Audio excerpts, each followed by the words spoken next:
Imagine the dust, the stench of fear, the gnawing hunger. For weeks, months, sometimes years, a city held its breath, besieged. These weren't mere battles, they were tests of endurance, innovation, and the very will to survive, forging the future of warfare in the crucible of prolonged conflict. The art of siege warfare is as old as civilization itself, born from the necessity of overcoming fortified strongholds. From the earliest mud brick walls of Mesopotamia to the formidable stone ramparts of the Roman Empire, controlling territory often meant controlling its strongest points of defense. The Assyrians, masters of brutal efficiency, perfected siegecraft in the 9th and 8th centuries BCE.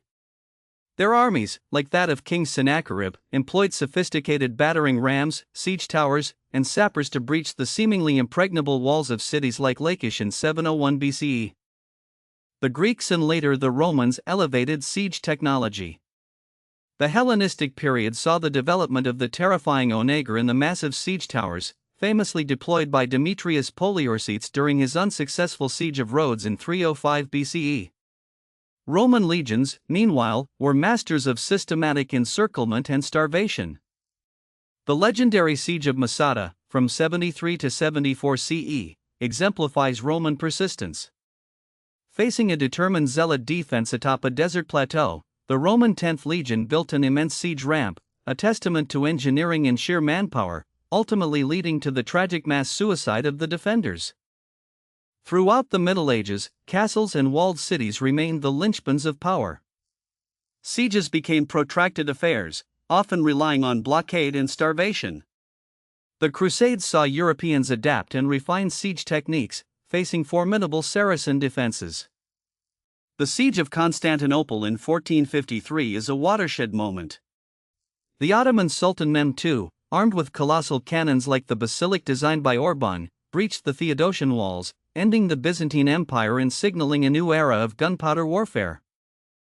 The Ottoman victory at Constantinople wasn't just about cannons, it was about logistics and overwhelming force. Mehmed II deployed an army estimated between 80,000 to 200,000 soldiers, supported by a formidable navy, against a vastly outnumbered Byzantine force of around 7,000 defenders. In Western Europe, sieges like the one at Famagusta during the Ottoman-Venetian War, 1570 to 1571, highlighted the brutal realities.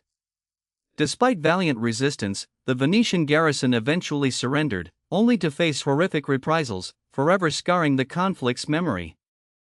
The development of advanced artillery in the 17th and 18th centuries led to the rise of star forts and Vauban-style fortifications. These designs, with their angled bastions, were engineered to deflect cannon fire and provide enfilading fire, making direct assault increasingly costly. The 80 Years' War, 1568 to 1648, saw numerous protracted sieges, testing the resolve of both Dutch rebels and Spanish forces. The Siege of Leiden in 1574, where defenders famously cut their dikes to flood out the Spanish, became a symbol of Dutch resistance. During the 30 Years' War, 1618 to 1648, sieges were a constant feature. The brutal siege of Magdeburg in 1631 saw the city sacked by imperial forces under Tilly, resulting in an estimated 20,000 deaths, one of the worst massacres of the war. The American Civil War, 1861 to 1865, featured devastating sieges. The Siege of Vicksburg, lasting from May to July 1863, was crucial. Union forces under Ulysses S. Grant cut off the Confederate stronghold, leading to starvation and eventual surrender, splitting the Confederacy. Technological advancements in the 19th century, including rifled artillery and improved explosives, continued to challenge fortifications. However, the fundamental principles of siege warfare encircled. World War I introduced trench warfare and static lines, leading to sieges on an unprecedented scale. The Gallipoli Campaign, 1915 to 1916, though an amphibious assault rather than a classic siege, involved prolonged entrapment and brutal fighting in confined spaces. The Siege of Leningrad, 1941 to 1944, during World War II remains one of history's most harrowing examples. Cut off by German and Finnish forces, the city endured 872 days of starvation, shelling, and brutal cold, claiming over 1 million civilian lives. The defenders of Leningrad displayed incredible resilience. Despite immense suffering, they maintained essential services, produced munitions, and even staged cultural events, demonstrating the indomitable human spirit against overwhelming odds. Contrastingly, the siege of Fort Alamo in 1836, though smaller in scale, became an iconic symbol of defiant last stands.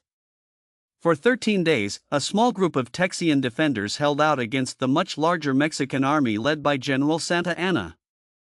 The technology of siege warfare has evolved dramatically, from simple catapults to sophisticated guided missiles.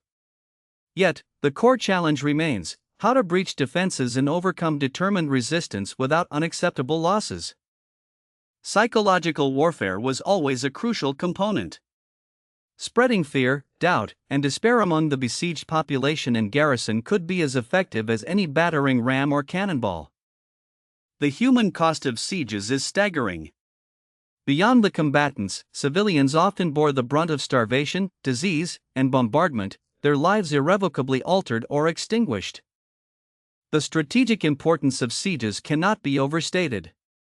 Capturing a key city or fortress could cripple an enemy's supply lines, break their morale, and open the door to further conquest, often determining the fate of nations. The Siege of Vienna in 1683 saw the Ottoman Empire's advance into Europe halted. A massive relief force, including Polish winged hussars led by King John III Sobieski, broke the siege, marking a turning point in the Ottoman-Habsburg Wars. Even in modern times, the principles persist. The Siege of Stalingrad, 1942–1943, a brutal urban battle, saw Soviet forces encircle and destroy the German Sixth Army, a pivotal moment in World War II where close-quarters combat within a ruined city mirrored ancient struggles. The development of air power and advanced weaponry has changed the nature of sieges, allowing for distant bombardment and rapid assaults. However, the determination of defenders and the psychological toll on both sides remain constants. Sieges are more than just military operations, they are historical narratives of human resilience, ingenuity, and brutality. They reveal the lengths to which societies will go to defend their homes and the lengths to which invaders will go to conquer them. From the ancient walls of Jericho to the fortified cities of the 20th century, the siege has been a constant feature of human conflict. Each prolonged struggle tested the limits of technology, strategy, and the human spirit, leaving an indelible mark on the annals of history. The lessons learned in these epic confrontations continue to echo. What defines victory when victory itself comes at such a profound cost? Join us next time as we explore the evolution of naval blockades and their impact on global power.